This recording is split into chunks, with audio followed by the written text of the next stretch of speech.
Good morning, dolls, and welcome to Little Gretchen's workshop. So, I've had some technical difficulties this evening, and I had to go out and come back in. And right now, I'm live, but I'm waiting to get Nessie from Nessie Monster Crafts back on. So, dolls, bear with me. I don't have my tech support team with me today. I'm doing this on my own. So I do apologize for the delay, but we are here and we will be answering questions.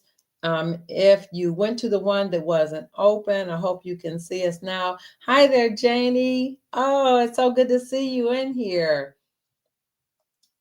Nessie, if you can hear me now, I sent you another link.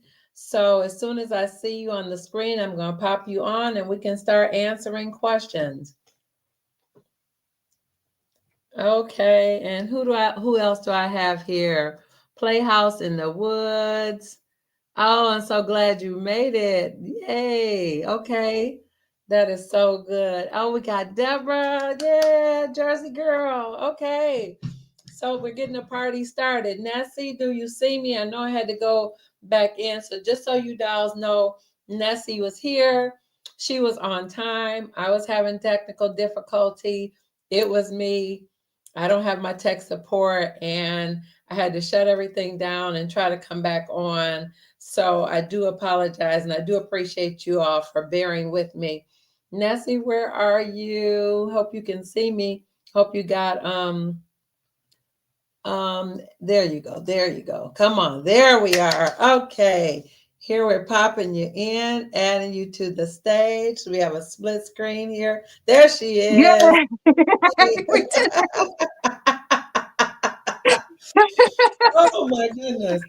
I can't wait to Oh, talk to my daughter. It's like, see what happens when you leave me on my own, leave me to my own devices.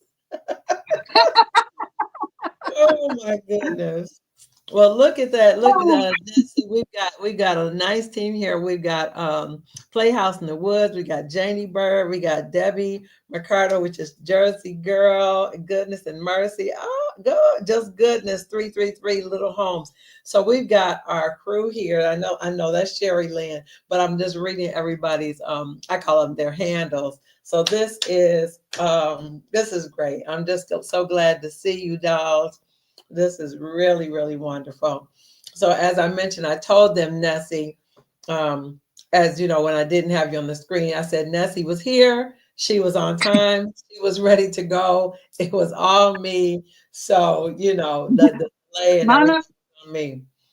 it wasn't all you. I touched things. I know I shouldn't be touching things, but I touched things and I fell out and I couldn't get back.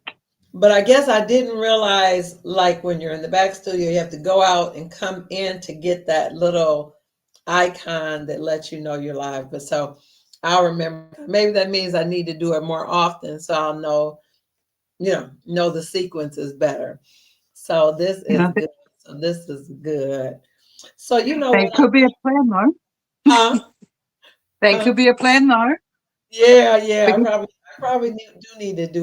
This is only my third live, and I'm so delighted to be doing my very first collaboration with you and your channel. So that's really, really exciting. This is for me a milestone moment to be doing a collab with another channel that I absolutely love. And just so you guys know, I absolutely adore Nessie. I actually feel like we became YouTube buddies before I even started my channel. So to me, this is like a moment of us just really coming full circle to be able to do something like this together. It, it I mean, I really is. feel the same way. I mean, I remember when you very first started and you're using these ratty old paintbrushes, and I'm like, I wish I could send you some. So, oh, And I'm but you really you abusive to kind of my supplies. but over time we've sort of gotten to know each other with chatting back and forth between the comment sections and emailing and that sort of thing. And it just feels like I'm meeting up with one of my miniature bestie friends here. Yeah, it's really fun. Yeah.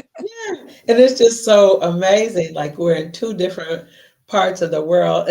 So now, just so you know, it'll be another day. No, it is another day with you. Like today is the 25th here. It's actually the 26th where you are, right? That's right. That's right. So she's living in the future, dolls. I think that is the coolest thing. That is the coolest thing.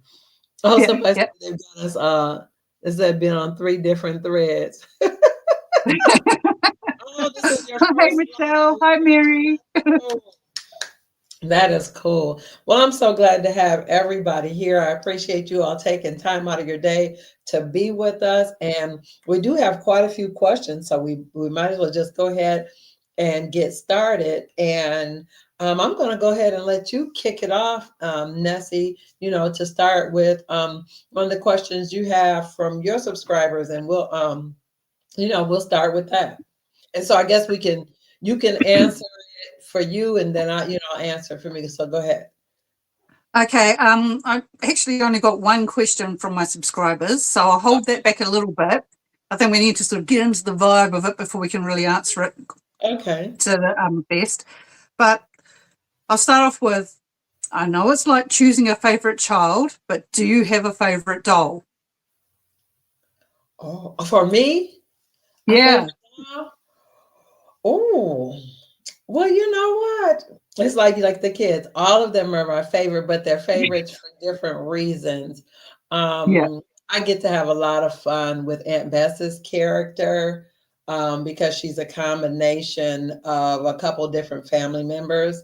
So I get to have a lot of fun with her. But I kind of really have a special place in my heart for Marguerite. One, because she was one of the dolls I kind of created after I had developed my skill set a little bit. So I was really happy about the way she turned out. And another thing is not the storyline, but her name. She actually is an aunt of mine that I never met. The family talked about her a lot. She was my mom's oldest sibling. And she didn't get to be with us up to this time. She went back to the creator when she was a little girl. So Mm. heard about her, always thought her name was so pretty. And when I got opportunity to make a doll, I just felt like it was fitting to give her name to one of my dolls. So Oh, that's sweet. for that reason, she's one of my favorites. Oh, that's sweet. That's so sweet. I don't know if I could ever pick a favorite. Because I think the four gnomes that I've made, they're all like different aspects of my personality. Yeah. And so it just depends on sort of what mood I'm in or what's piquing my interest at any moment. It's like, yes, I like nature and gardening and animals, and I like doing things in the kitchen with cooking and stuff, but Hmm. also like making things and building things, and then there's the whole academic side where I love to study and learn and do artistic things. So it's like, ooh, ooh. At the moment, it might be Mama Gnome. Okay. Okay. Okay. I really like her too myself. My light do. Oh, see, I need Oh, text getting the support. mood lighting there. I know, right? I know. Oh, let me see here. Okay, so I'm gonna ask one of my questions. How did you come up with the name of your channel? Okay. Nessie Monster was a nickname I picked up in my university years because my first name was Vanessa. Hmm. And during the student party thing,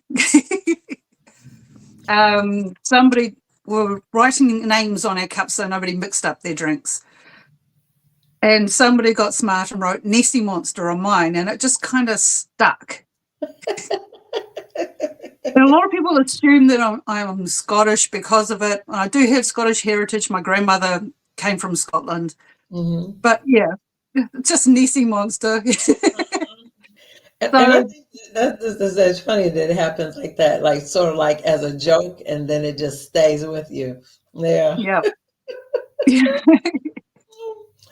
It's kind of funny. Well, similarly, my name of my channel, I did not pick it. I did not make it up. My daughter coined it because during 2020, during the lockdown, I had kind of really gotten back into my dollhouse stuff, and I would disappear, and they didn't know. They'd come in and be like, "Where's mom?" And then one day, my daughter said, "Oh, she's up in little Gretchen's workshop." And so one day I heard her say it, and I was like, "That's really cute." But this was way before I ever thought about, doing a channel. But she kept saying that anytime you can't find mom, she's in her little Gretchen's workshop. So after her saying it so many times, when I decided to start a channel, I was like, I guess I'll go ahead and use that. I mean, I didn't That's have a cool. name, so I just went ahead and used that. So similar, it was a joke, a nickname, and it just stuck. That's cool. So go ahead. Do All you right. have another one? Let's say we got some more Well, people in the room. Oh, we got Figgy, we've got Grace. Oh, look at that. Oh, and let's see, Michelle. This yeah. is good. Oh, I'm trying to just kind of shout out everybody. There we got Laura. Oh, we got okay. And that's back up to Deborah. What did she say?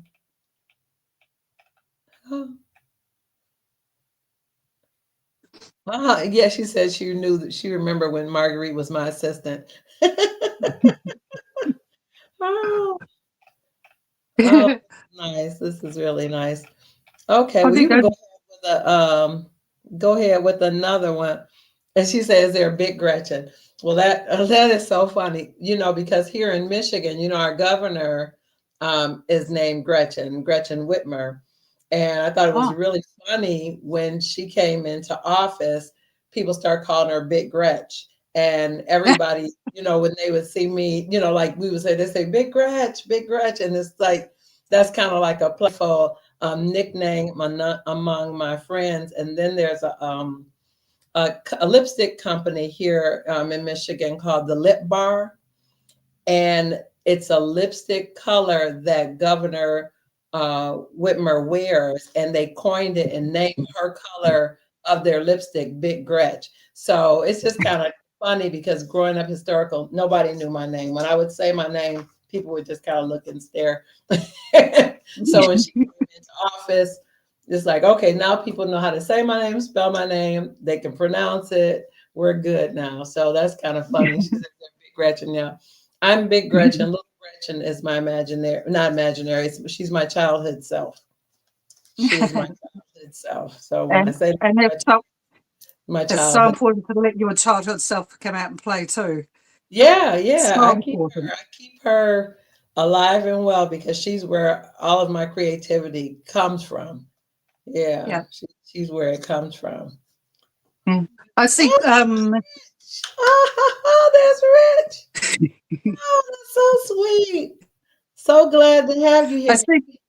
See. Michelle's asked, "What did I study at uni?" What'd she say?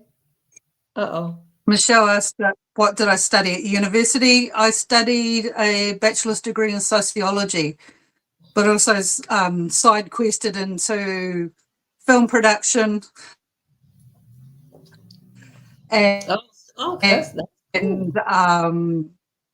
oh goodness, I did all sorts of like segues into other subjects as well, just to make Hmm. up the extra credits. But it also really interesting. Um, Conservation and oh goodness me, oh there was a whole lot of stuff I did. So many different papers, but yeah, the basic degree was in sociology. Oh, wow, that is so cool. So cool. Wow.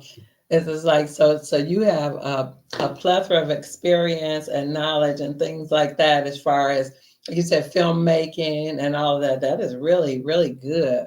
That is really good. Yeah, it was, I mean, initially I wanted to study psychology, but you needed pretty strong math grades. and that is not my strong suit, math. So, so I had to go for the next closest thing, which was the sociology. Yeah. Right, right. I'm trying to look at these chats. Okay, everybody's greeting Rich. Okay. Well, go ahead. Do you have another that oh that was yours from you, so I guess I'll pick one. Um someone asked me, did I work outside of YouTube? And yes, oh, I shouldn't, I'm not going to say unfortunately. Yes, I do have a 9 to 5 that I work outside of YouTube. And it was like a conjunction question. They said, do I think I will ever be able to do YouTube full time?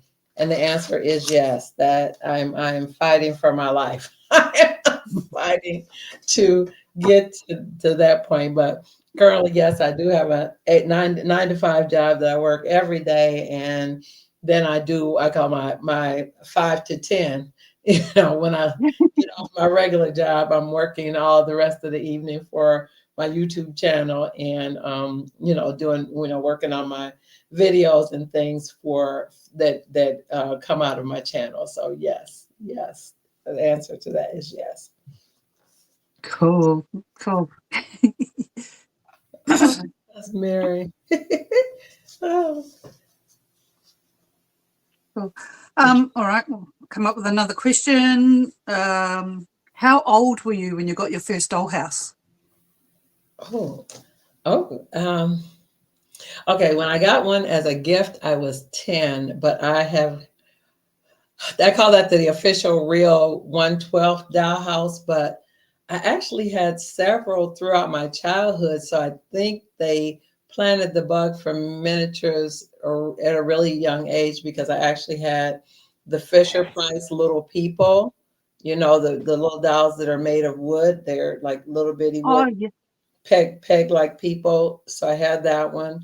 And then I actually had this one, it was by a company called Marx, Marx, and the dollhouse was metal. It was made of tin. And it had little plastic furniture. And you can find them like on eBay and stuff now, but they had like plastic furniture and most of the images for the house were lithographed onto the walls of the house. Like, so the fireplace and the curtains and all of that were pictures on the wall. And you just kind of had to do a lot of make believe, because it didn't have a lot of, well, it did have the furniture, but yeah, so Little Tykes, the Tin House by Marx. And by the time I was 7, I was building my own doll houses out of cardboard boxes and creating them for Barbie. And I think that's when my dad kind of knew, like, yeah, this is going somewhere, because I would create all kinds of stuff for the cardboard dollhouse and my Barbies, and which, like I said, by the time I was 10, he bought the one that I now refer to as my original dollhouse, here on the channel. So yeah, I guess the one from Little Fisher Price was probably may have been 3. May have been, yeah. Wow, cool. Cool. Yeah. I'm kind of, I suppose you could say I'm a bit late to the dollhouse thing. Like when I was about 3, maybe 4 years old, my parents brought me, brought, I don't know where it came from, this big plywood dollhouse, and it was all painted undercoat white, Mm-hmm. and it was huge, but it didn't fit any of my dolls. It was like I had Daisy dolls, which are like a smaller version of a Barbie doll, and it was too small for them, and it was far too big for what I called my little toys, which are probably about 1/24 scale. Right, And so right. so at 3 or 4 years old, I couldn't play with it. I didn't know about making things to put in there and creating my own little world. I didn't have the knowledge or the materials to do it. So I didn't play with it. And so they just got rid of it, thinking, oh, waste of money, waste of time. Yeah, uh-huh. But I had these little toys, like I said, about 1/24 scale, and I kept them in a wooden crate. And I'd set little houses up on like a tea tray on my lap, Oh, and and and play dolls' houses like that, and I would have hours and hours and hours of fun with those. yes, yes. Yeah. And so Hmm. it wasn't until about phew, before the pandemic and stuff that I started making miniatures and creating my own little worlds and my own little houses. Hmm. And Hmm. I wish I'd started sooner because I could have done it with my children and had a lot of fun with them and that sort of stuff. But now I just annoy them with, look what I made. And that part is a real thing because, I laugh when you say that because when my son, well, during, like I said, again, during the lockdown, I was constantly making things. And like I said, it was starting to get a little weird around the house because I'm leaving all these little things. I got doll heads and little clay chickens and just all kinds of miniature paraphernalia all over the house. And when my kids would come over, they would just kind of be looking like, what's happening with mom? She's just going into a whole thing. And I had one, actually the rooming house doll house, I actually had it in the middle of my living room on my cocktail table. So it was really starting to get wild, like just it's doll houses everywhere. So yeah, they knew something had to give. What is that? Oh, he said I annoy my husband with all the time with my miniatures. So sometimes that's what it feels like when you're showing people who don't get it with miniatures. And I think that's what's so wonderful about this community, and especially just having this outlet to be able to share and talk to people who really enjoy miniatures and are really passionate about it, because you can kind of feel normal. You don't feel weird because you're walking around with the miniature chicken in your hand. You can and this makes sense to other people. And to me, that is like the best feeling in the world. That is the best feeling in the world. Now, what is this? What did she say? Um, oh, so let me ask you this. Do you have any other hobbies beside miniatures? I have just about every hobby besides miniatures. Hence having a lot of craft supplies. Yeah, I can knit, I sew, I paint. Hmm. I do a lot of help out with renovation DIY. I do all the prettification and the supervision for that. um, I love baking, and Hmm. I'm into preserving and drying out my herbs and make my own spice blends. Okay. Goodness, I I tried to teach myself how to crochet, which I'm not very good at, but I do it occasionally. Hmm. Hmm. Yeah, no, just about every craft that's going, I've probably had a stab at it. I even tried needle felting, decided I didn't have the patience for it, and gave the kit to my oldest son. He's having fun with it, making little amiguri sort of type things. Uh-huh. Um, but yeah, I just have to create. Anything that's creative, I've got to do it. Yeah, yeah, I totally get that. I love that you touched on cooking. I absolutely, positively love cooking. For me, cooking is relaxing. Like I said, I could multitask and like just cook lots of things all at one time. I really, really enjoy cooking. Baking in particular, I have a couple favorites, but yeah, I love to cook. I know how to, I guess I have dibbled and dabbled in lots of different crafts, but anytime I do dibble and dabble or have, it was always to get a level of understanding so that I could use it in miniature. I kind of never wanted to do it in any other scale. It's like if I learned to do something, it's like, how could I use this to make a miniature? How could I incorporate this in making a miniature? So all the things, anything, because historically, growing up, they just taught me, certain things they felt like girls were supposed to be able to do, Mm. crochet. So All the things. My mother wove baskets, she made quilts. So we had a very crafty, creative house. My dad was, you know, like a hot rodder, so he was very creative. So it was a lot of creativity flying around, but I just was always, everything I did, I was looking for how could I use whatever this skill is in my miniature world. Like, you know, even like ceramics as a child, we used to take, that was like a part of art class. I was like, you know, swiping pieces of clay. Don't, you know, call the police.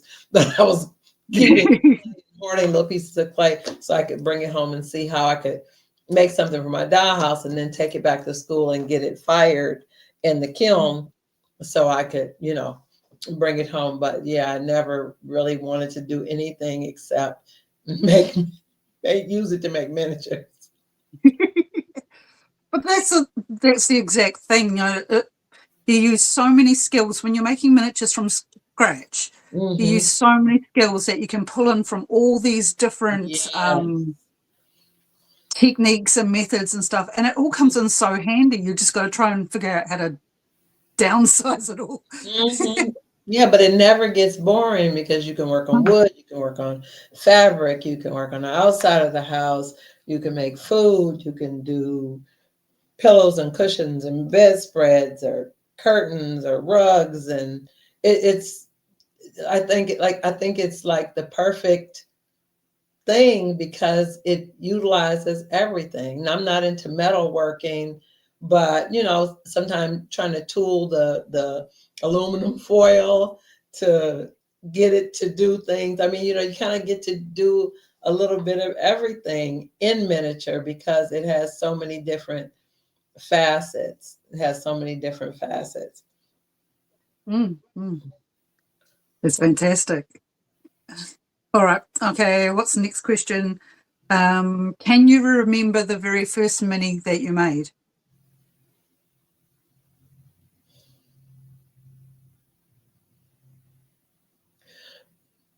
Well, I can't remember the very first one, but I remember the most memorable one because I think it was one of the pieces that kind of had my daddy like, oh my, you know. So in back, well, here we go. Back to the 70s. They used to make nail, you know, nail polish bottles were kind of pretty. You know, the shape of nail polish bottles were kind of pretty. And what I would do, well, there's one particular time, it was an empty bottle of nail polish, and nail polish bottles, you know, they were made of glass, but they had different shapes. But this one particular one, I took it and dipped it into a bucket of latex paint and pulled it out. You know, it's dripping, you know, so I let it dry. And then after it dried, I found a Dixie cup and cut the Dixie cup to a, you know, kind of shaped it so it looked like a lampshade and glued it to the lampshade. And it was, now it was like, and it kind of was like scale for more or less for a Barbie. Oh, yeah. And he kind of was looking like something's going on here with this kid, you know, because everything I saw, I was trying to figure out how can I use it in miniature, everything, every scrap, every bit, anything I could find that, well, I considered little. And I even did other things over my lifetime that involved working with little things. I had a season of my life where I did nails. I had a season of my life where I made jewelry. It's this fixation with teeny things. I don't know what that is. I don't know. But I've noticed that there's some other artists that do the same thing, have done, you know, made jewelry or been into nails. So I think it's some type of I call it some type of fixation with tiny things. Mm. That's what it makes me think. What did she say? Oh, she said, do you make mini quilts? Oh, she's talking to Figgy. Yes. Figgy makes amazing, amazing mini quilts. Oh, she makes amazing mini quilts. She Mini sent me quilts are some. hard, man, especially if you're Oh, piecing them she does together. It is really, really hard. Yeah, yeah, I can't. Well, I made one years ago, but it can't touch the one that Figgy that Figgy made me several and sent them to me, and they're so adorable. I don't know how she did it. They're so beautiful. They're so, I mean, just, and so neat. Like, wow, I don't even know how she does it. I don't even know how she does it. This is okay, so I've got this one here. Uh-oh. I'm trying to read. So, how much time does it take you? How much time does it take you per week to get a video done, Nessie?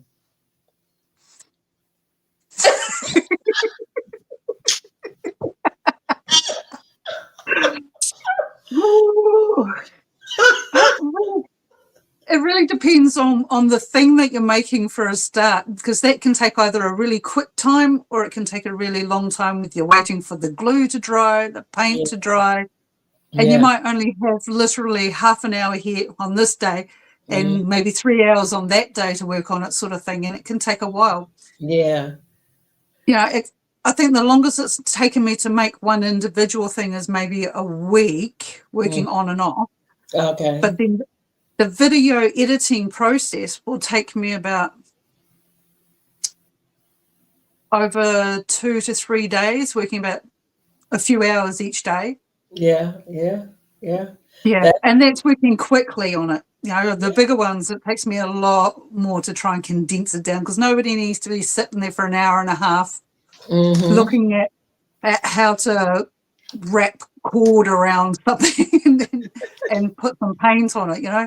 yeah, Nobody needs to be seeing all that, you know. yeah, yeah, and that's another thing. Like I said, learning that whole editing process, what to keep, what to leave, what's relevant, what's not.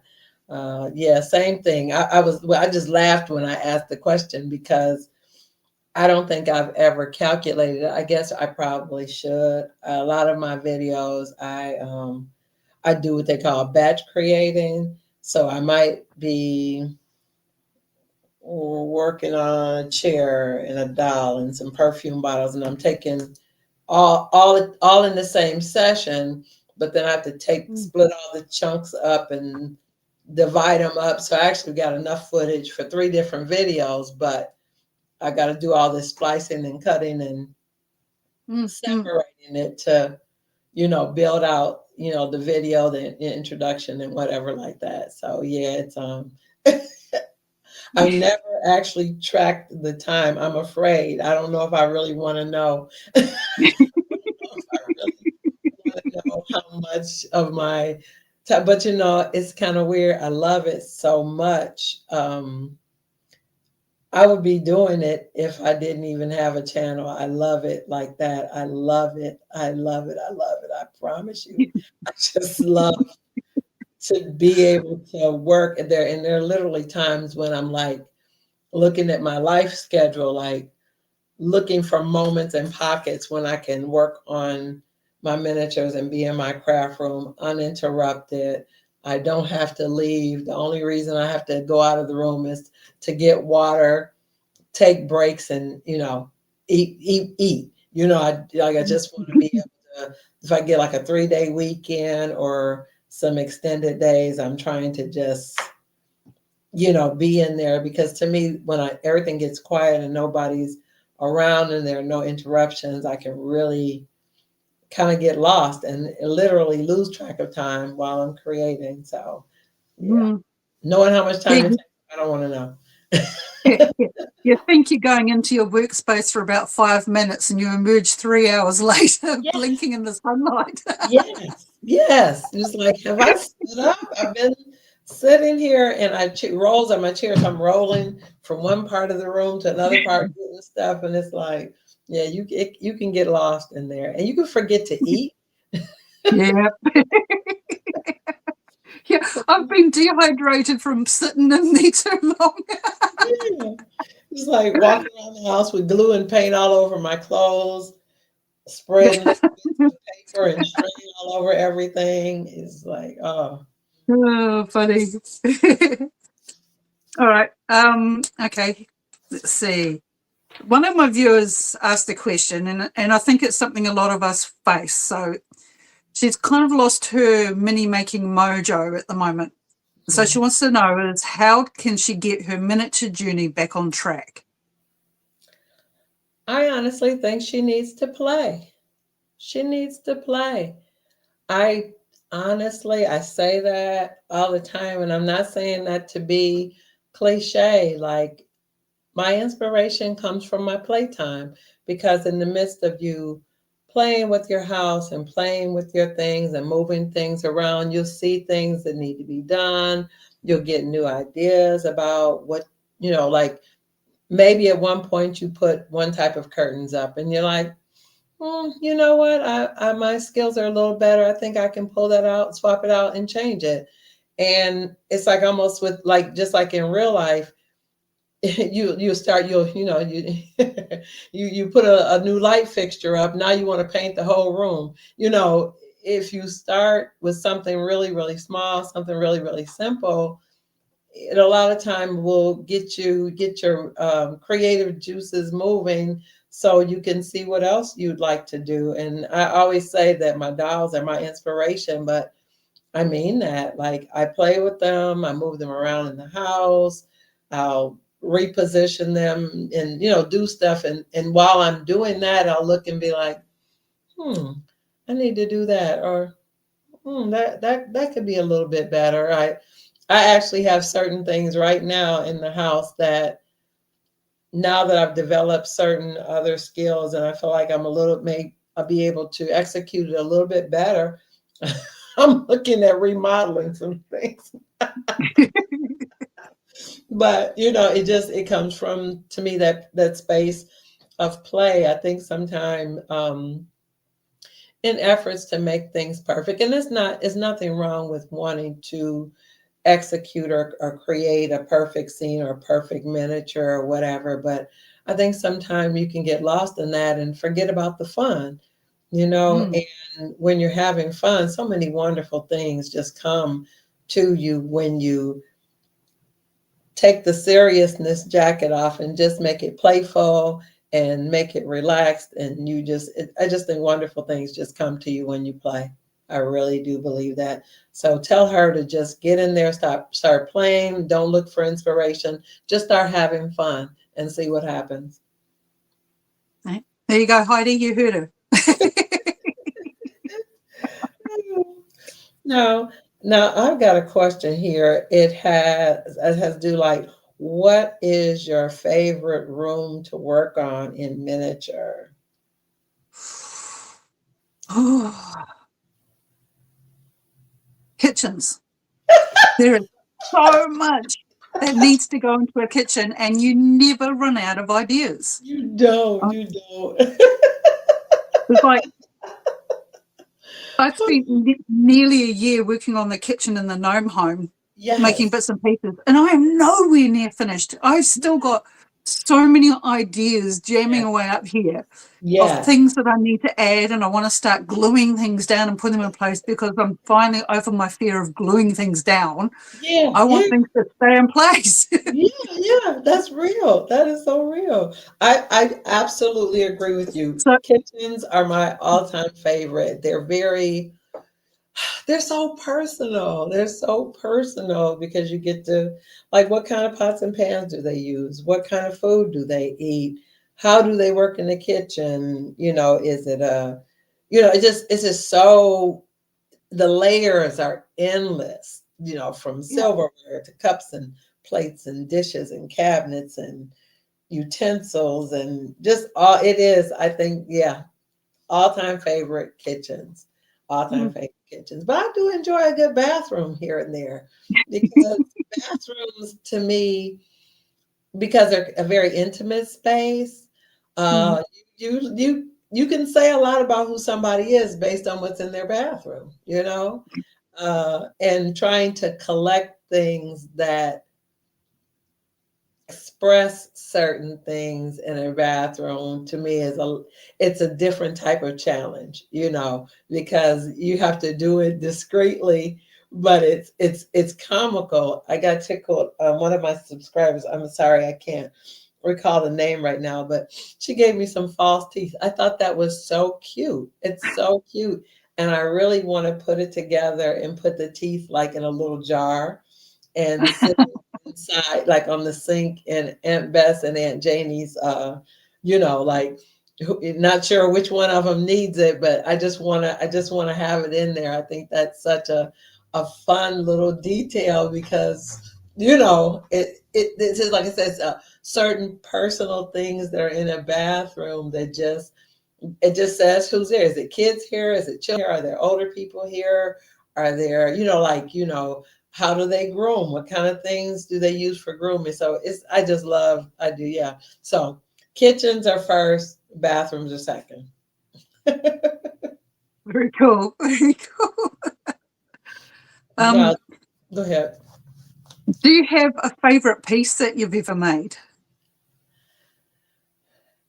I do. I do. When I first started the channel, I made it's the pantry cabinet. It's a red pantry cabinet that I made specifically for the rooming house dollhouse pantry room, and it's red, but it's like a double door type cabinet, and I've got all kinds of like canning food, like food that they canned and stored for the winter, and just all kinds of stuff like that. So yeah, that's one of my favorite rooms.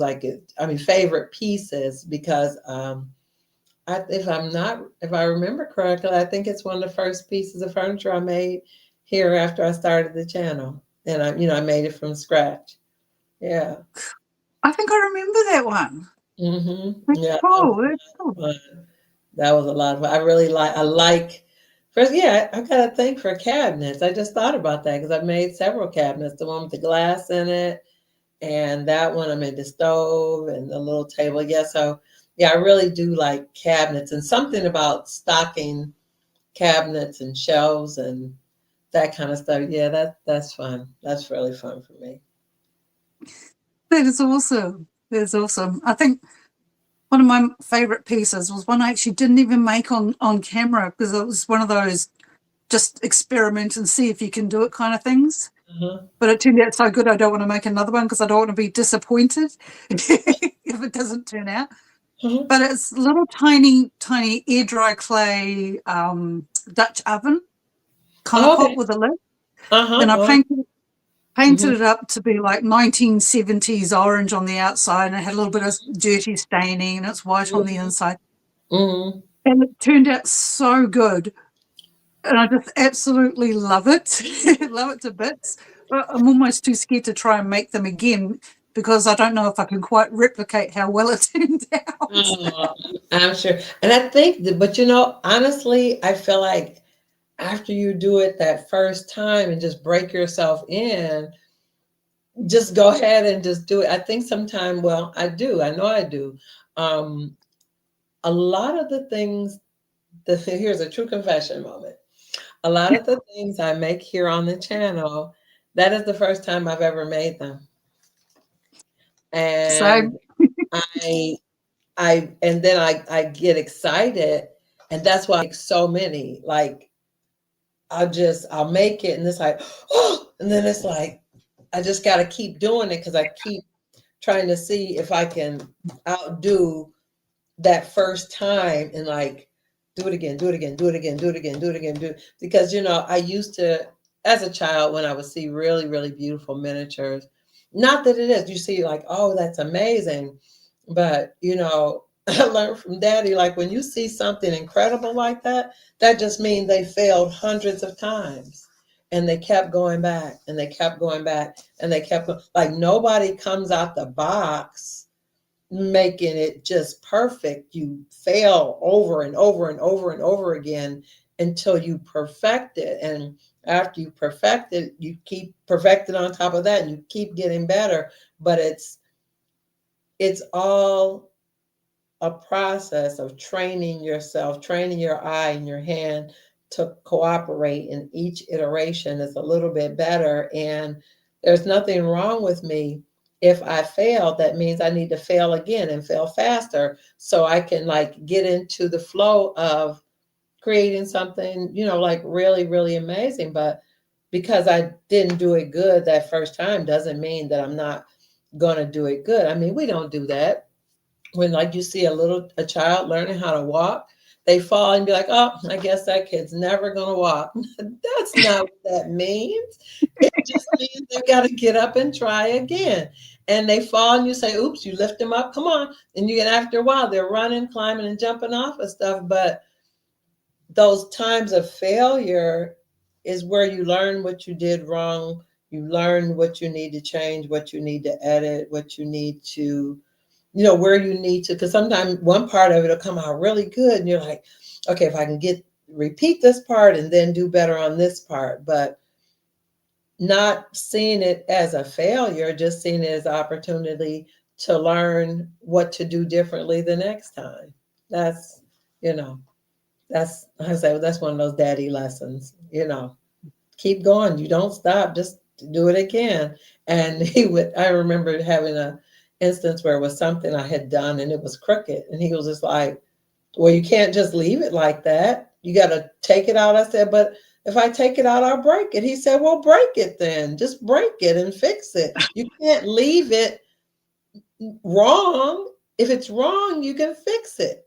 And I was like, just break. He's like, break it and correct it, make it right. I was like, I don't know if I like your tone, sir, but but I'm glad that over time I began to really understand why he was saying that. You can't just be like, oh, I won't, just get in there and try it again. Just keep swinging until you get it. Oh, that sounds a little bit like my mother when I was learning to sew.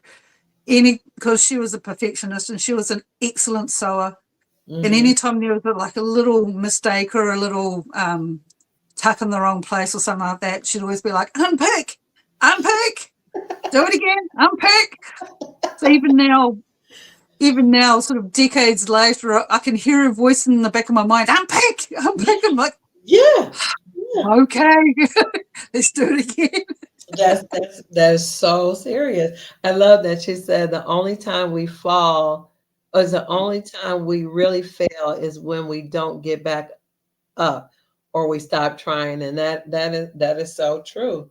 You have to sometimes say probably, yep, yep, that is so true. And I don't know where that came from. Like, if you don't do it perfect the first time, then you're probably not. No, you know that's not true. When people, even you think about, you hear about athletes or artists or anybody, they practice for hours and hours, and we Mm-hmm. see them when they're on stage doing it perfect, but how many times have they done that to get that type of accuracy, you know and it was kind of funny. I think about my dad, and I had a high school art teacher, and it was a sculpture class, and I was always doing like human figures and or parts of the human body, whatever.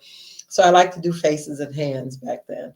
And this one time I did a hand, and it was just funny because I was the youngest student in the class, and I had done the hand, and I was, I kind of just threw it together just to kind of be done with the project because I really wanted to go on to something else.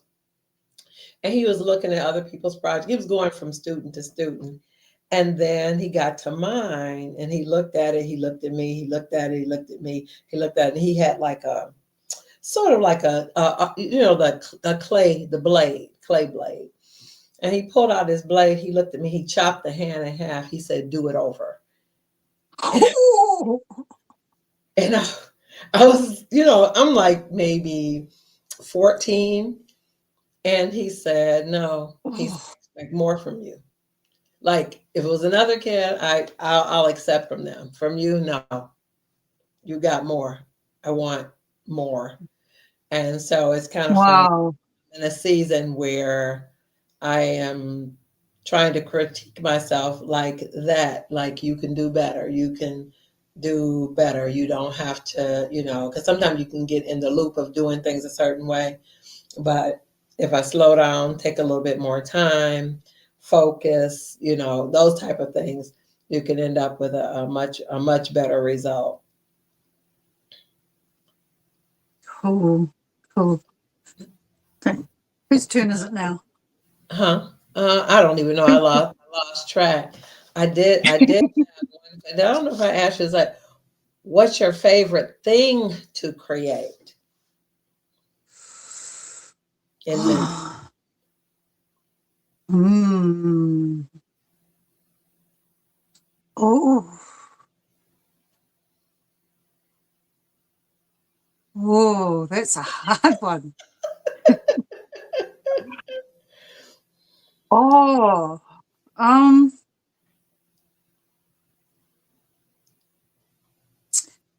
natural things, things that are look like they come out of nature. Okay, okay, all right. Like recently, I did all the mushrooms up the side of the gnome home with the moss and that sort of stuff, Uh-huh.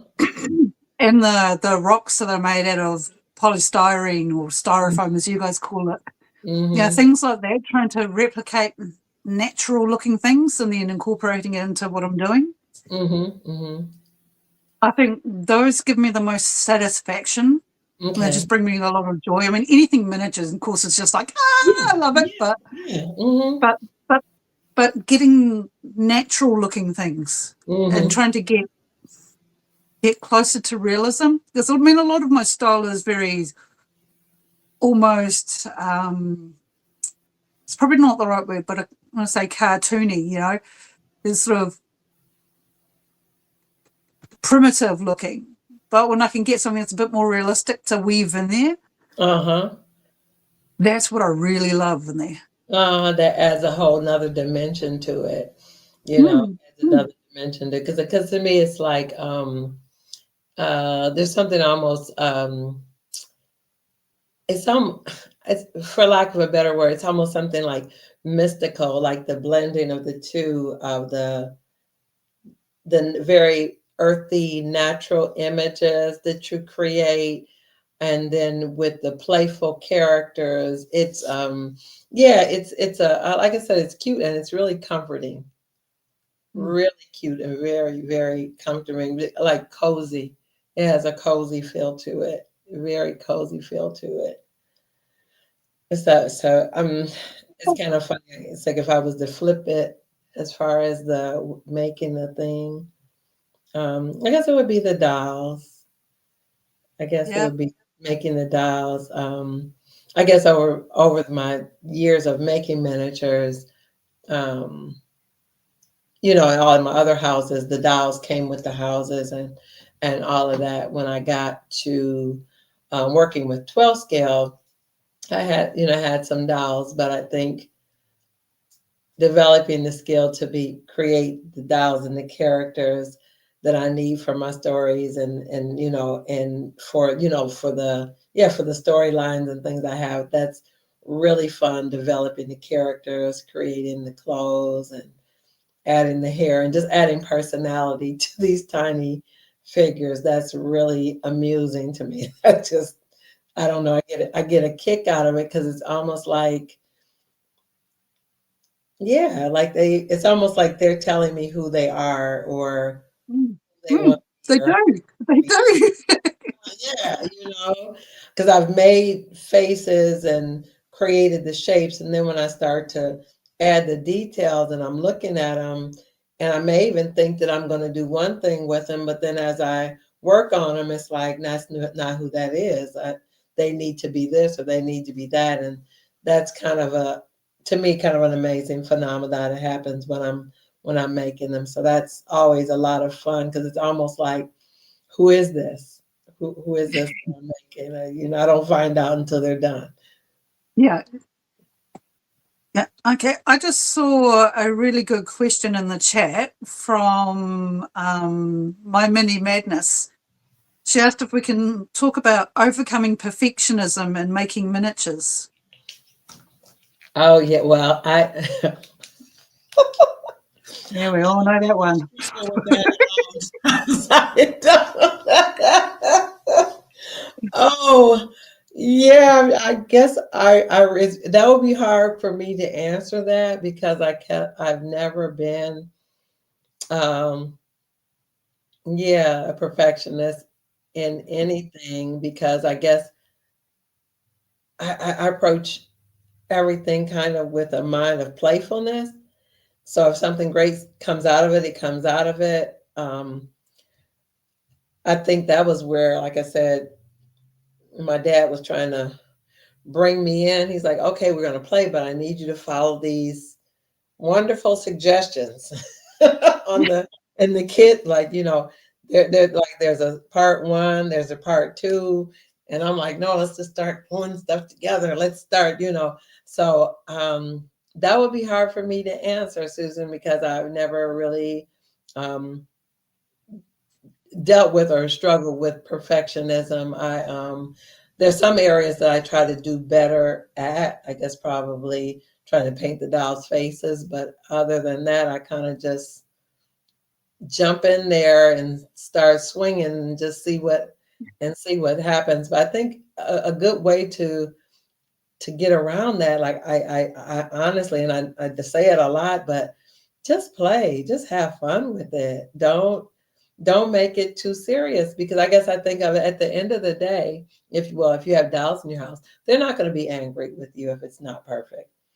They're not going to be mad. And, if you do it and you don't like it, you can do it again. I mean, most of the supplies, well, if you're using some really expensive supplies, I can see you being a little bit more careful. But most of what we're using is, a little glue, a little paint, a little wood. Like, don't fear failure. Don't fear messing up. Go ahead and mess up. If you mess it up, you can do it again. You can try it again. Don't hold yourself hostage to, I guess, unrealistic notions that some kind of way that if you make a mistake or you make an error, that there's something wrong with you or that you can't try again. Just if you mess up, clean it up with some acetone, nail polish remover or something, and try it again.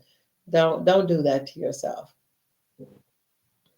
I mean, I had that sort of issue with perfectionism, with painting and sketching and that sort of thing. I Mm-hmm. always, growing up, always needed it in my head to look real, and I Mm-hmm. needed it to look perfect, and I could never get it to that state. And it Mm-hmm. took me until my big old adult years to realize that's not my natural style.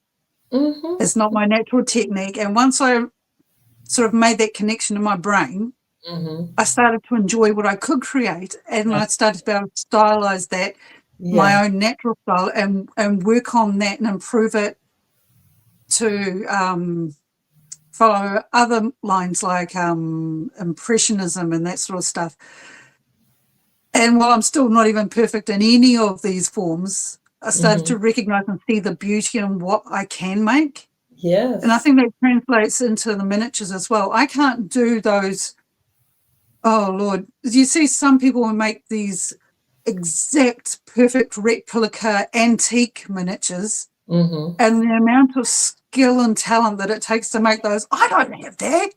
Yeah. Not Yeah. even close. But I can Mm-hmm. make a comfortable home for my dolls. That's it. That is it. That is it. and, and also realizing that my own home isn't like that either. We make things so they're functional and they're working, and you can find beauty in other aspects. And so Yes. you don't have to make it completely perfect. There might be a little gap here or there. You can fill it. No Yeah. worries. Yeah. If the paint job's not perfect, well, you can always go over it again if you really want. But the fact is, it doesn't always matter in the greater scheme of things. If you put your item down and walk 3 feet back, can you really see that imperfection? No. You know, is it No. really bugging you? Is it haunting you in your dreams? If it is, then yes, better fix it up. But if it's not, it's okay. Yeah. It's okay. Yeah. And sometimes you have to tell yourself that it's okay. And like you say, just play and enjoy and relax into it. Mm-hmm. And that's a challenge in itself, trying to get that mindset to let go. Yeah. Just let go, Yes. relax. It Yes. will be okay. Yes. Yes. And I think that, like you said, I really love how you put that, where you got where you began to accept your own style. You Mm, know, this is me, because as long as if you stay in the mindset of trying to be like what you see somebody else do, you never really find out what is uniquely your creative style. um, and I think that's really important, because when you look at the, like I said, the world, we're all different, and we were made different for a reason, because your beauty and what you create is different from what I create. And although it's different, I can look at yours and still appreciate how amazing that is. I don't do a lot of like natural or outside scenes. I probably have a couple pots sitting outside the doors of my dollhouse. I don't have any greenery. I don't have any moss on the walls. Like I said, I do a couple plants inside the house.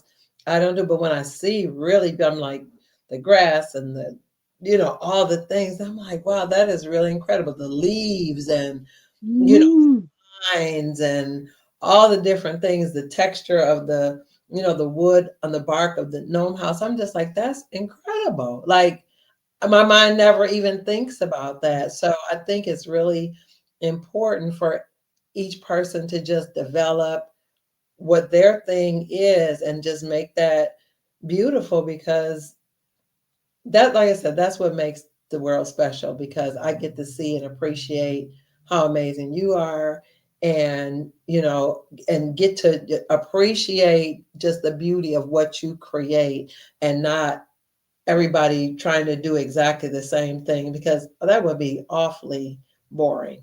That would be awfully boring if mm. we all were doing the exact same thing. That's why we can appreciate the really super perfect miniatures, because they're so exquisite and they're so fine.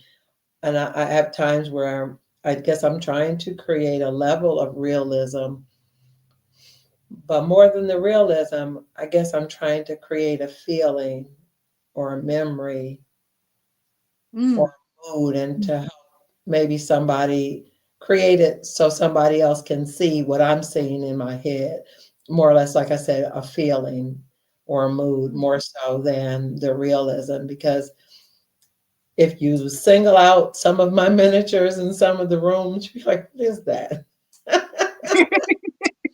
Collectively in the room, it looks recognizable Mm. in association with the other things that it's clustered with, almost like in a sentence or a paragraph, it's in context of what we're talking about. Oh, that's what that is. But if Mm. you sat it in the middle of a table by itself, you might wonder, what in the world is that? Yep. Oh my gosh. Now, did you But did you have that other? We had some of those other. Did we get to? Because I know we had that other list. Did you have that other list? Because I think um I only have one more on this one. Did you have that other list together? I guess um I'll do the I'll do my last one, and then we can go to that other list if you like. I've spotted another question in the chat too. So you do yours and then I'll answer the other question. Okay. What is that? You said was another one in the chat? Yeah, it was from Heidi. She's asking, Nessie, where do you get your supplies from? And because Heidi, I know, lives in New Zealand like me, she'll completely understand my answer. Uh-huh. I get a lot of stuff from like the $2 shop type shops, which is kind of like American dollar stores, and AliExpress, um, Spotlight occasionally if I'm feeling rich, which is kind of like Joann's or something like that, that kind of store. Mhm. And the warehouse, which is almost like a Walmart or Kmart, Okay. those sort of places. I go for all the budget stuff. If I can get it cheaply, I'm happy. Yeah. Or else people are just bringing me things, random things like, oh, can you use this? Can you use that? And I end up with a room full of hoarded treasure, but I totally understand. Yeah, if I were to flip that question, yeah, I guess I source things from everywhere. Currently, I'm not doing any sourcing because I get so many gift boxes. So I'm just really trying to utilize all the things I've been gifted. But when at the time when I really was, my basics I get from Hobby Lobby or Amazon, like my uh, alien stacky glue and those type of things. My light keeps going off here. I'm sorry. uh, Alien Tacky Glue and Weld Bond and my crazy glue. I get those from the home stores or Hobby Lobby or whatever like that. But most of the supplies outside of me getting scraps is from you dolls. All the wonderful gifts of crafting supplies that I've been receiving. and I tell you what, the more you tell people about what you do, the more they're keen to help. It's like my husband's now retired, but he was a house painter. So we're going to the house paint stores and the staff are like, you're still making things, aren't you, to me? And they're giving me their test pots for free, because they just want to clear them out. I'm like, Yeah, sweet, thank you. those So are the like little pots of paint everywhere. Yes, those are the best. Now I'll be honest, I can't resist. Anytime I go to the home store, even if I'm getting something from my life-size home, I always just am tempted to go over there and look and see what colors are available. Because sometimes they're 50 cent or a quarter, like colors they're either not going to use, the testers. And that little pot is the perfect size for so Mm, many things. So I can't. That's a real temptation. Anytime I'm always excited, like, what color am I going to find over there? Because it can always come mm. in handy, with the miniature projects. Every time, every time. So me and Right. Nessie were supposed to be drinking coffee and having cake here today. Now I've had my beverage and had it in my, what are you keeping that cup? I drank it up, but I didn't. I was supposed to make a cake, and I told Nestle I was instead of cake, I got these shortbread cookies, the Walker shortbread rounds. I just love those, so I'm eating that because I had plans to make a banana nut bread little loaf and have that. Yum. I was gonna make a butter cake, and I didn't do either of those because I was running around all day. So I got shortbread cookies. I got Yeah. shortbread And cookies. apple shortcake here because I promised the family some baking, so I had to fulfill it. Oh, that looks good. Is it still warm? No, no, no. I made it yesterday, and with it being so cold at the moment, you just Mhm. about don't need a refrigerator in my house. That is so crazy. Just such a mind trip to imagine. Like you're having winter time. Wait, it's already tomorrow where you are, and you're having winter time. That is such a mind trip. I think it was so funny when the first time we were emailing each other, and I looked at the timestamp, and I was like, "Wait a minute, that's tomorrow." Like, how does it? It took me a minute to think about like how is this possible? But I said, wow, that is amazing. What are they saying? They're saying something here in the what are they saying? I don't know. I was trying to catch up with the conversation of what they were talking about. They're having a whole conversation there. We're missing it, Nessie. They're having a whole conversation. Oh, who is it? Michelle says she loves landscaping outside the houses, but she hates stairs. Yeah, stairs are always a challenge because although you like the look of them, they take up so much room in a house. They really, really do, and they're kind of yeah, they're kind of a constant nuisance. As adorable as they are, they're that's always a challenge. I don't know if you all remember, I attempted making stairs for the original dollhouse where Pop and Miss Betty are going to be living.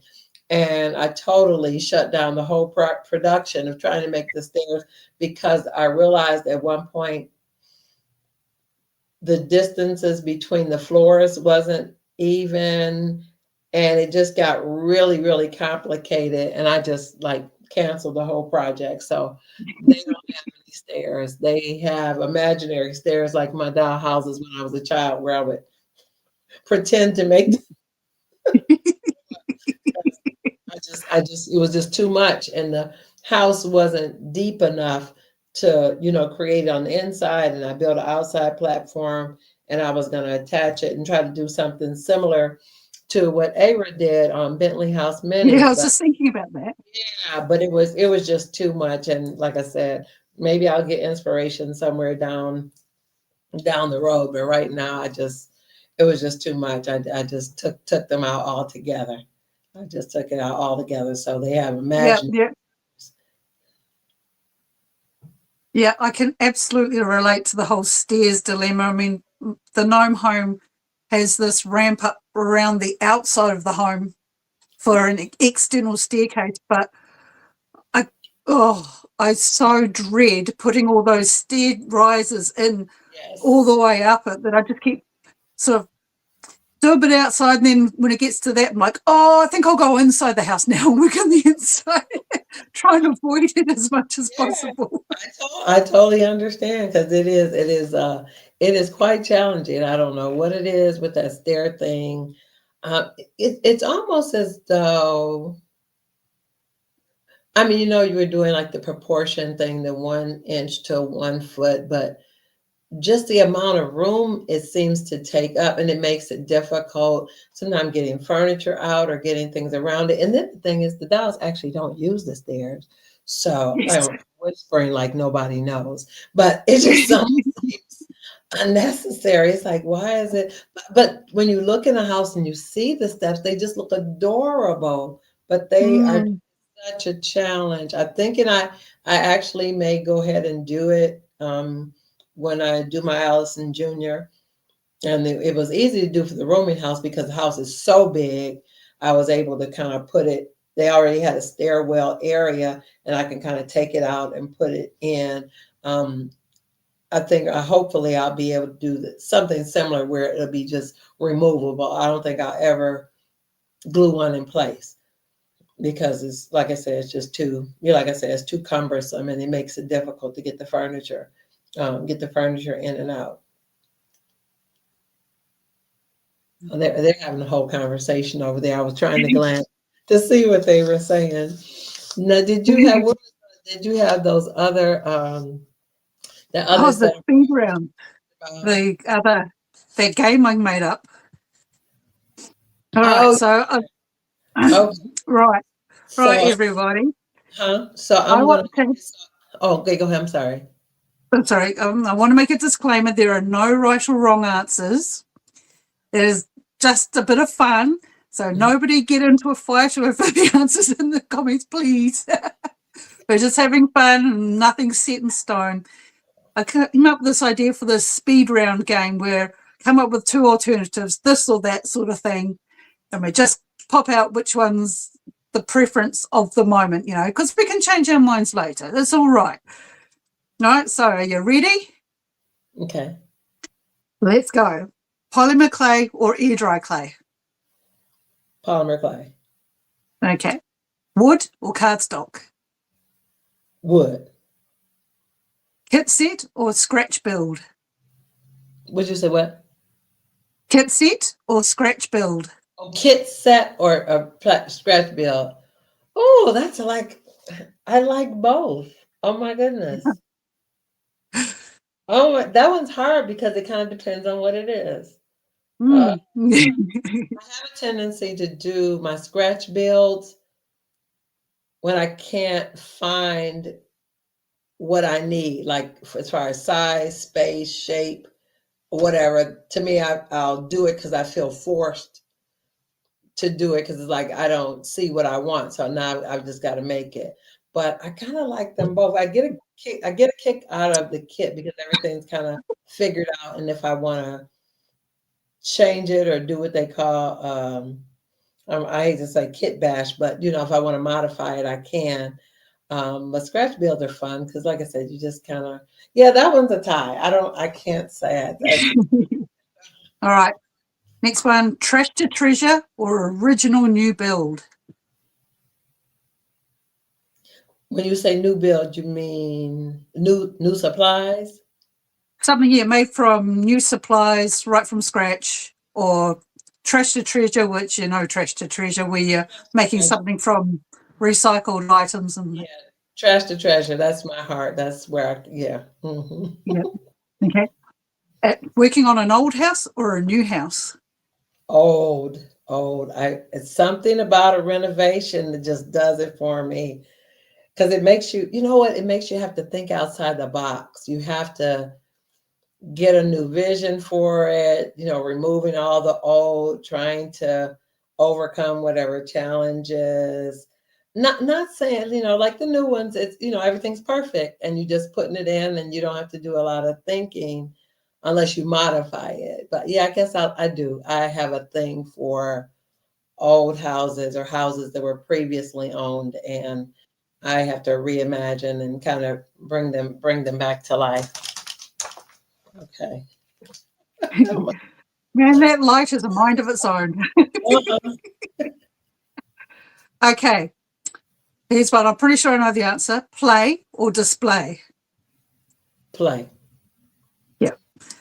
Tacky glue or wood glue?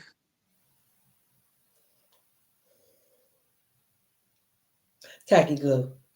Well, it just depends on the project. I love to make fabric stuff, dolls. So for dolls, I use tacky glue.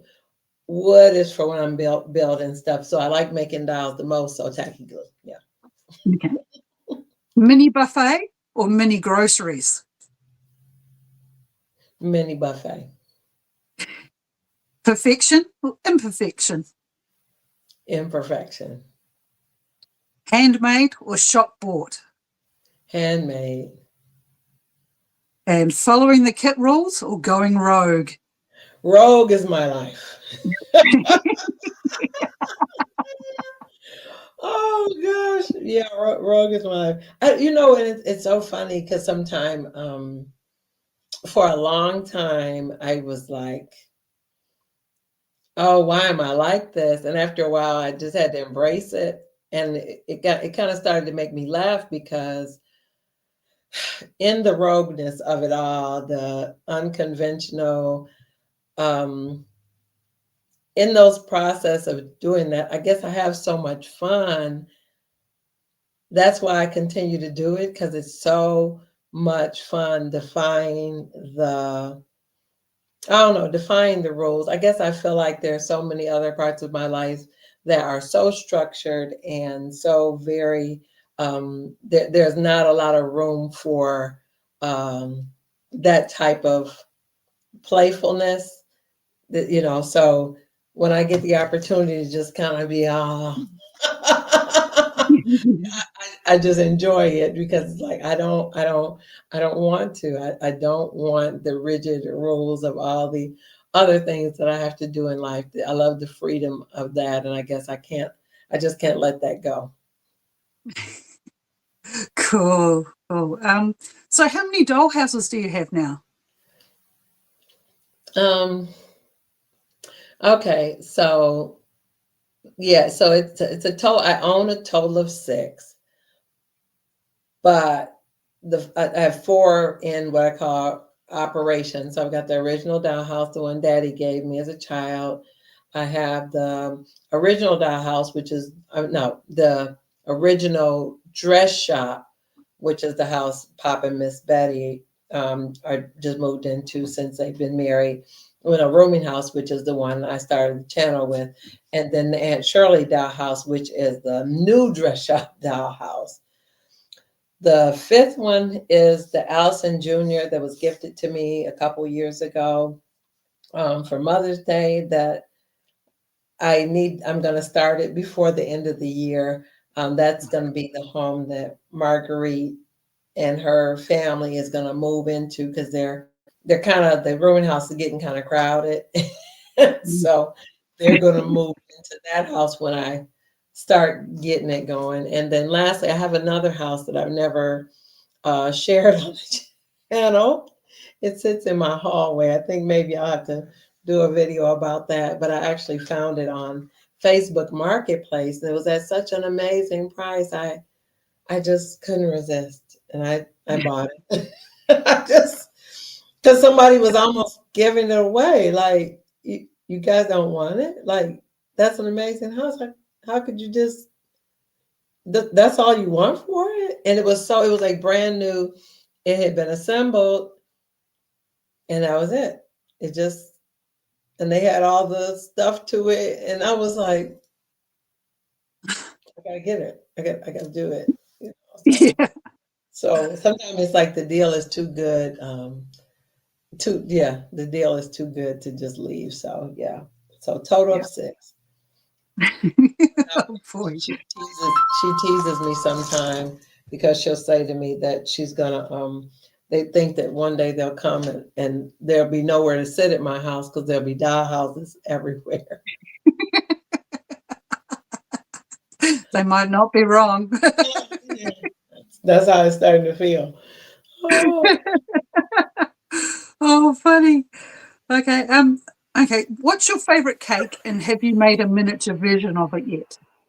Yes, my favorite cake, well, favorite to make anyway, is a lemon butter pound cake, and I did make a mini version of it.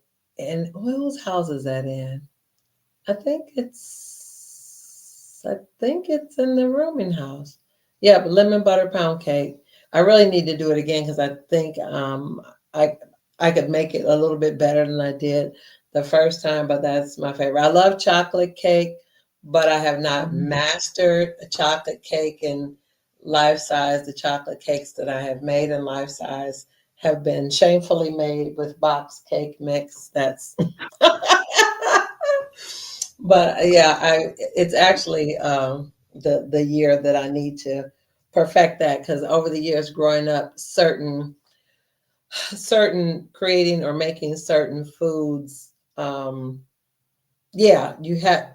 I this is what I believe. There were certain age points where you were supposed to be able to make this or that. Like there, it was almost like rites of passage. Like by the time you're 20, you're supposed to be able to make macaroni and cheese.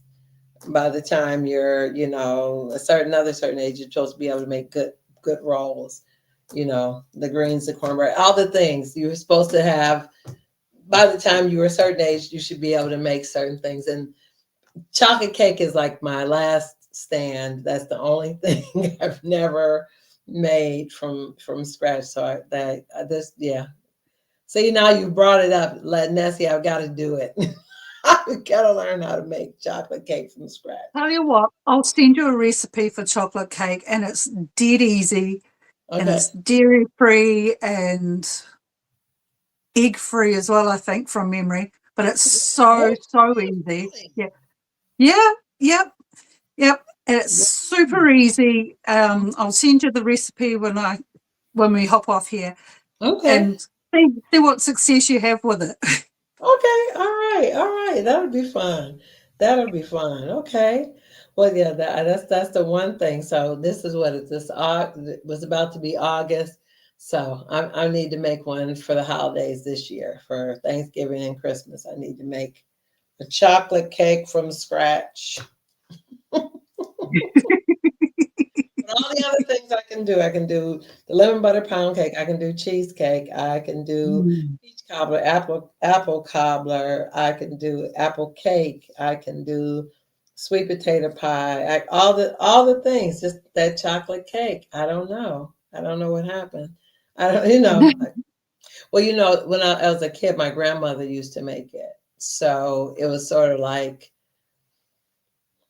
how do you top grandma's cake? So you just avoid it because it's like, yeah, I'll never be able to make it like her in my head. So maybe I need to overcome that and go on and give it a shot and try to make a cake like grandma's. Awesome. That's because I keep trying to like read what was going on in the chat. Now I did to say, were you? Oh, I was going to ask. It was another one I see here. I didn't ask it. So when you get done, let me know, and then I'll ask that last. But then I'll ask that last one. No, I think I've got all my questions asked already. Oh, okay.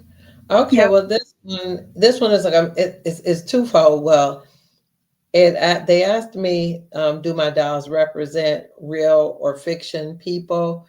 And I kind of answered a little bit when I talked about Marguerite, but several of the characters in my house are combination personalities of other parts of my family. Yeah, it's some blends in there. The images or personality types are combinations of family members, yeah, of family members. So yeah, it's some of them are fictional and some of them are Big Daddy is fictional, but some of his traits are real, from my actual great grandfather that I never met, but I used certain things people told me about him.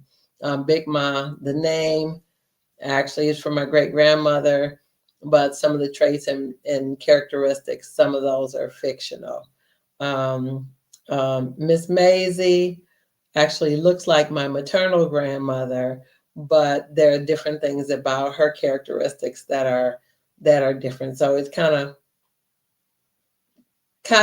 mixed up. It's not all. Nobody is authentically a real person. Now, the Yeah, gnomes represent anybody in real life, in your real life? um, for the most part, they're just all different aspects of my own personality. So I've got multiple personalities apparently. But Papa is also quite similar to my husband because he loves cooking as well, and we're kind of fighting for space in the kitchen sometimes. And he's got the beard. And That is so cute. yeah. That is. Um, yeah. Somebody asked in the chat if there was going to be any gnome neighbours in the future, and No neighbors. not for a long time, I don't think, because I'm still trying to figure out how to house these ones. I'm lucky there hasn't been a total revolt yet in my art studio because some of these gnomes have been living with only half a house, really. Right. They've got no bathroom, no living room, no dining room, and no master bedroom. Well, you're I'm working lucky toward. there hasn't been a riot. Well, you know what happened in my house. My dolls pulled out a whole petition on me. So don't get in when they start protesting. You don't want that to happen. I'm just laughing. I'm trying to read some of these comments. Grace says, I agree, Susan. I love the action figure reference. It kills me every time. Oh, yeah. They're talking about Saudi looking like an action figure.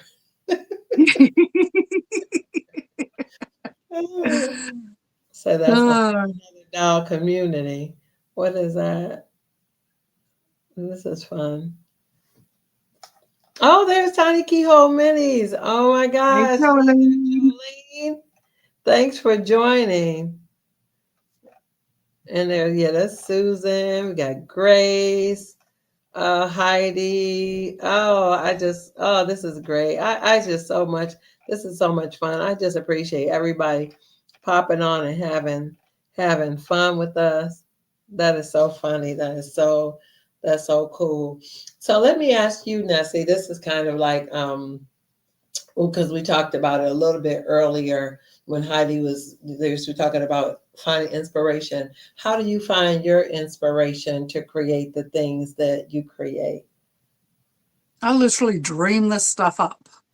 I'm I'm a very sort of active dreamer, and I will come up with some of my weirdest ideas in my dreams, and then the dream just hits repeat over and over and over and over in my head. So by the Mm-hmm. time I wake up, it's a fully formed process and idea, and I've Mm-hmm. just got to follow the steps. Okay. Okay. wild and also exhausting at the same time. But I'll wake up in the morning or in the middle of the night and have this idea, and I have to either write it down or I have to make it straight away, just so I can get some sleep. Hmm. Now, I've had that experience where something comes to me and it'll gnaw at me, and I have to like either scribble it out, sketch it out, write some type of note to myself so I can get it out of my head and on paper so I can stop thinking about it. I have a Mm. tendency to make just lists, just list all these things, and sometime near on the in the borders of whatever I've written, I draw these just sketch pictures, and so Yeah. many of the things that I've done over the years were things that I sketched, like I said, back in 2020 or 2021. I'm just kind of going through the list. At one point, somebody asked me, just like, do you ever worry about running out of content or running out of ideas? And I'm like, I feel like I've got 40 years worth of stuff packed in me that I'm trying to get out. And I think even sometimes that's why I do those videos where I'm doing all kinds of different things at once, like this one, this, because it's like all these things are just coming, and I gotta, like, I'm trying to get them all out. So now I don't even have a name for it. It's just like a random video of all these things that I've been doing, because I might be working with clay and make some tomatoes, and then I'll turn around and glue some legs on, and then I'll paint something, and then I'll make some hands, and or make a face, or do a shoe, and it doesn't make sense. It's not in sequence. It's not coordinated, orchestrated. It's just happening, and that's why I said sometimes it'll happen where I'll make pieces of several different videos, and then I'll have to go back and pull out the parts I need and put them in, because my mind is constantly tumbling. It's tumbling, and it's not always what I call sequential. It's just not Mm, always. It's mm, mm. always sequential. So that's I think that's part of the beauty of miniatures. There's so many different things you can do, because, like I said, 1 minute you're making rocks, and then the next minute you're putting hair on a doll, and then you'll stop that and make a chicken.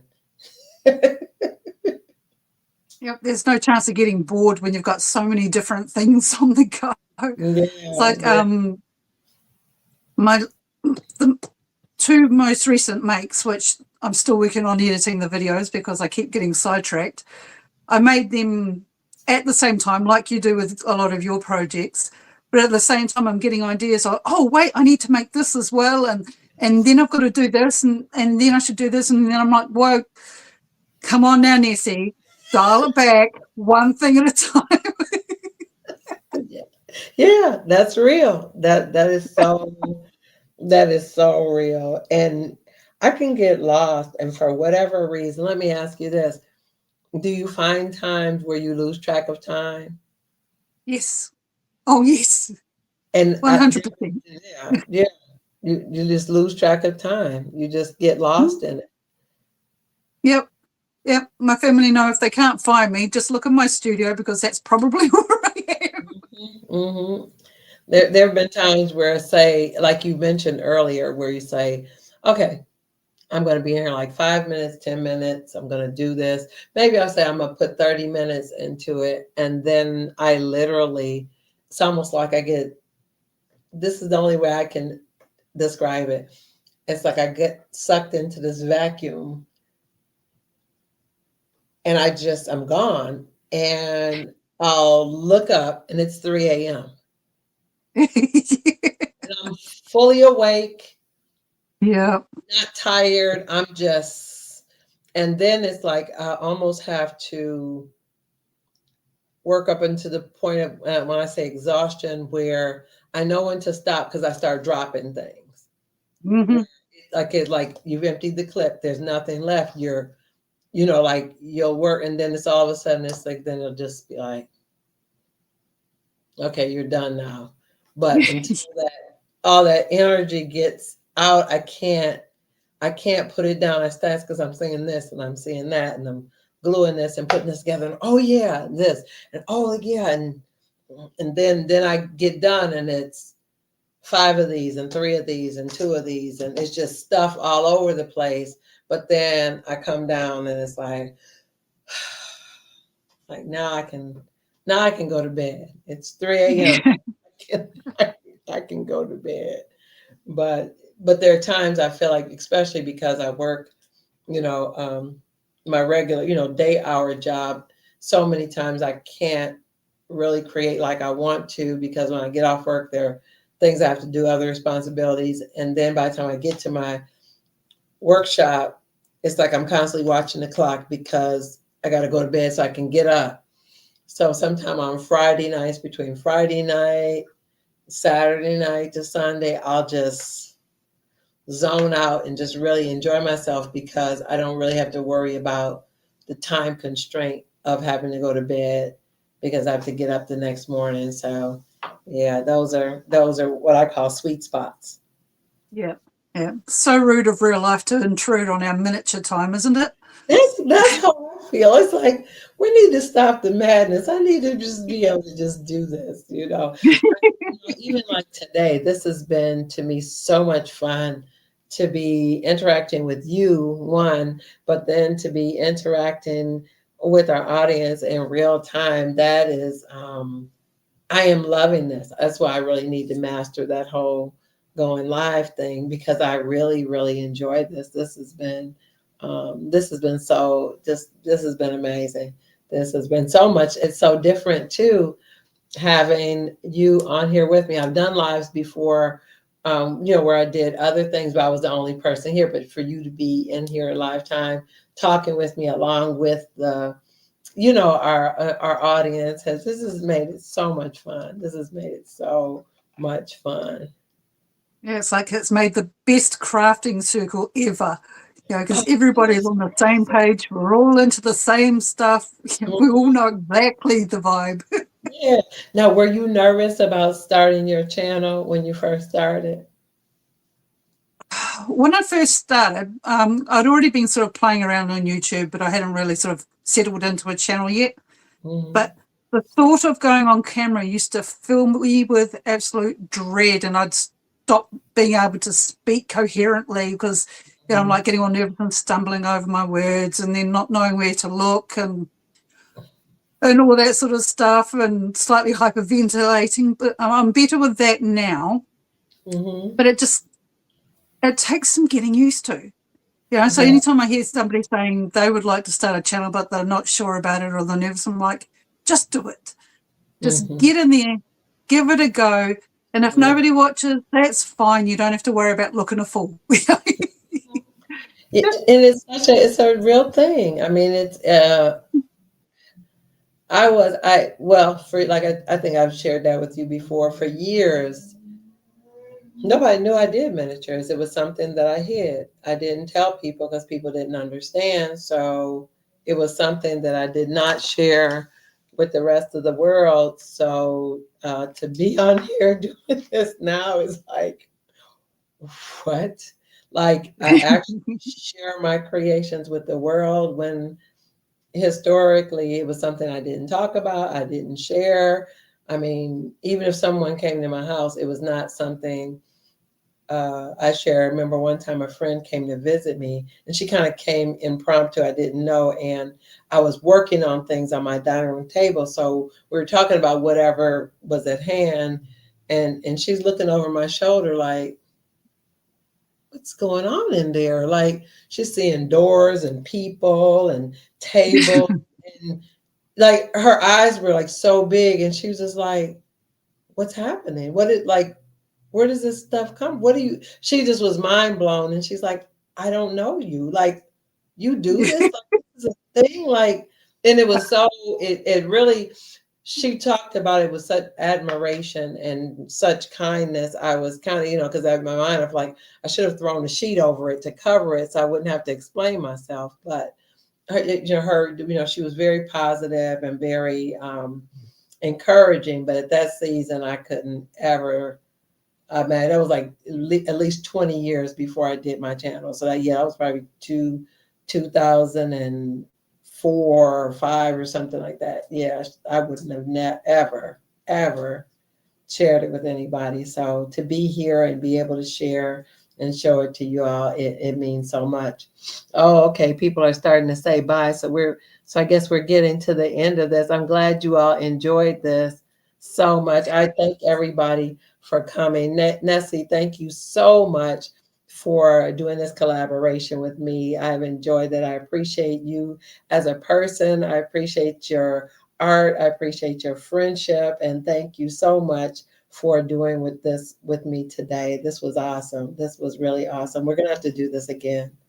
Oh, absolutely, absolutely. Yeah, Mm, and right back at you. I mean, I absolutely admire the things that the ideas that you come up with and the creativity and the joy that you share with everyone. And I think that's mm, so important, especially the whole play aspect. We grow up and we forget to have how to have that playful side and mhm, find those little joys in life. And that's mhm. something you've brought back for a lot of people, I think. And I appreciate that so much. Thank you. That's such a kind thing to say. Thank you. You're gonna make me cry. Okay, we're not gonna cry on the live. And But now thank for my new game, let's make Gretchen cry. Oh, oh, well, this was awesome. Thank you so much. And I appreciate you, dolls. I know everybody is about to go, but thank you all. I appreciate you. This is really great. And we're going to have to find a time to do something like this again. So I'm going to end the in the stream. And you dolls have a wonderful weekend. And thank you so much for spending this time with us today. Okay. Bye. Bye. Bye.